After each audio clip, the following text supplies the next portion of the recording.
ஒரு பெண்ணின் நிலை கண்டு இப்படியெல்லாம் ஒரு சோகம் இடம்பெறுமா என்கின்ற செய்தி ஒரு மாநிலம் முழுவதும் பரவி அந்த மாநிலத்தின் முதலமைச்சரே ஒட்டுமொத்த இந்த மாநிலமும் உங்களுக்கு ஆதரவாக நிற்கின்றது என்று அறிக்கை விடுகின்ற அளவிற்கு மிகவும் துயரமான ஒரு சம்பவம் இடம்பெற்றிருக்கிறது.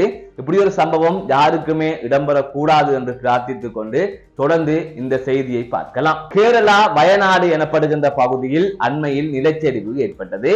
திடீரென எதிர்பாராத விதமாக நடந்த இந்த அனர்த்தத்தில் 400க்கும் மேற்பட்டோர் பலியானதுடன் பலரும் காணாமல் போனார்கள், பலர் காயமடைந்திருக்கிறார்கள், பலரது வீடுகள் இல்லாமல் போய்விட்டது, சொத்துக்கள் இல்லாமல் போய்விட்டது. பெரும் துயரம் ஒன்று நடந்தேறி முடிந்தது.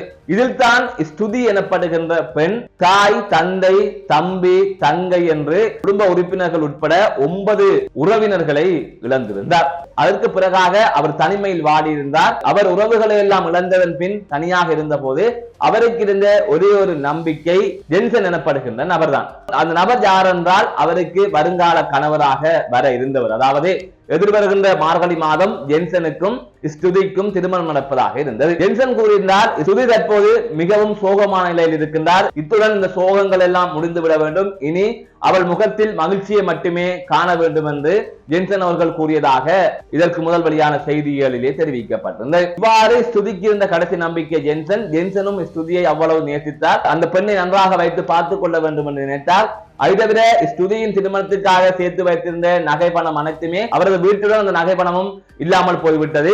இப்படியான சூழலில் எதுவுமே தேவையில்லை என்று ஜென்சன் அந்த பெண்ணை திருமணம் செய்வதற்கு தயாராக இருந்தார். ஒரு இழப்பு நடந்தாலும் அந்த பெண்ணுக்காக அவர் இருக்கின்றாரே, நல்ல ஒரு கணவர் கிடைத்து விட்டாரே என்று கேரள மக்கள் நினைக்கின்ற அளவிற்கு அதுபூர்வமான செய்திகள் வெளியான போது அனைவருமே ஓரளவிற்கு நிம்மதியாக இருந்தார்கள். அதனைத் தொடர்ந்துதான் எதிர்வருகின்ற மார்கழி மாதம் திருமணத்தை சாதாரணமாக நடத்துவதற்கான முயற்சிகள் மேற்கொள்ளப்பட்டது. இவ்வாறான சூழலில் தான் 2 பேரும் காரில் பயணித்துக் கொண்டிருந்த போது கடந்த 12ஆம் தேதி எதிர்பாராத விதமாக ஒரு விபத்தில் சிக்கியிருந்தார்கள். அந்த சந்தர்ப்பத்தில் ஜென்சன் படுகாயங்களுக்குள்ளான நிலையில் அவர் பலியாகிவிட்டார். ஸ்துதி காயமடைந்த நிலையில் வைத்தியசாலையில் சிகிச்சை பெற்று வந்தார். ஏற்கனவே குடும்ப உறவுகள் 9 பேரை இழந்த நிலையில் தற்பொழுது வருங்கால கணவரையும் ஸ்துதி இழந்து விட்டார். சோகத்தின் மேல் சோகம் என்கின்ற அடிப்படையில் விதியின் விளையாட்டா இது என்னவென்றே கூற முடியவில்லை.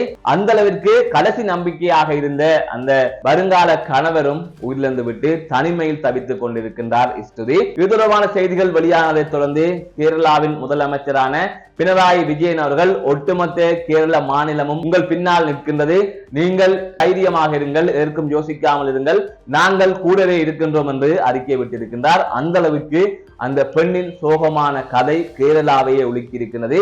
இன்னும் சொல்ல போனால் இந்தியாவையே உலுக்கி இருக்கின்றது என்று சொல்லலாம். மீண்டும் ஒரு காணொலி சந்திக்கின்றேன். நான் நடராஜ் ராஜேகாந்தன்.